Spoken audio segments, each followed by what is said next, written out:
Trump made the controversial announcement on Wednesday, saying that the U.S. would move its embassy in Israel from Tel Aviv to Jerusalem, drawing condemnation from world leaders and sending shock waves through the Muslim world. Both Israelis and Palestinians claim the Holy City as their capital. Hamas leader Ismail Haniyeh said in Gaza on Thursday that Israel's policies supported by the United States could only be confronted by a renewed intifada against the occupation. This atrocity sparks a new intifada, he said, adding that the announcement had left the peace process buried forever. Palestine will not be divided, and the whole of Palestine and the whole of Jerusalem are the property of the Palestinian people, he said, calling the U.S.-Israeli alliance satanic. It is a declaration of war against our Palestinian people in their holiest of holy places of the Christians and Muslims, he added. Leaders of the Iran-backed Palestinian Islamic Jihad group, Nafith Islam and Ahmed al-Bach, said they were also ready for a new armed struggle. They called on the governing Palestinian Authority to stop all security coordination with Israel, to withdraw its recognition of Israel, and to declare an end to the Oslo agreements, which are the basis of peace negotiations. Trump's announcement bucked decades of U.S. foreign policy and raised fears that the peace process, already stalled, could now be finished. Trump had promised to make the policy change during the election campaign period, saying on Wednesday the U.S. was acknowledging the obvious. This is nothing more or less than a recognition of reality. It is also the right thing to do, he said.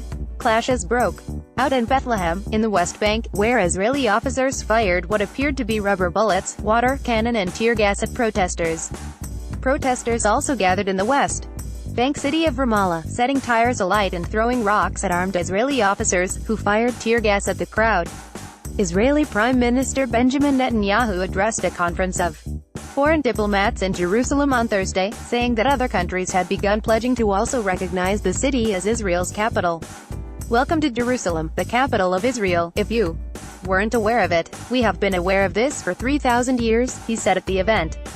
Key U.S. allies, including the UK and Australia, made clear they did not plan to follow Trump's lead on the issue. Leaders of Muslim-majority nations were quick to lambaste Trump's remarks.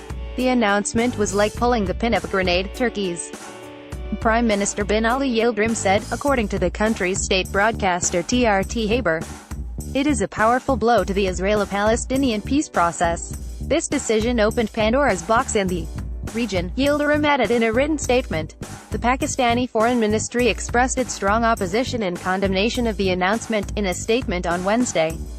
Pakistan shares the international outrage and is deeply concerned over the implications of this decision for international peace and security, especially in the Middle East. Pakistan calls upon the UN Security Council to take cognizance of this situation and take steps in accordance with the UN Charter, the statement said. The Iraqi Foreign Ministry summoned the U.S. ambassador in order to present him with a memorandum protesting the U.S. president's decision regarding Jerusalem. Jordanian Foreign Minister Ahmed Safadi said the announcement marked a dangerous decision that would benefit radicals in the region.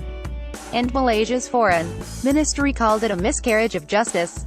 The statement went on to say recognition of Jerusalem as the capital of Israel ignores the reality on the ground, endorses Israel's repressive policies, violates Palestinian human rights and contravenes international law.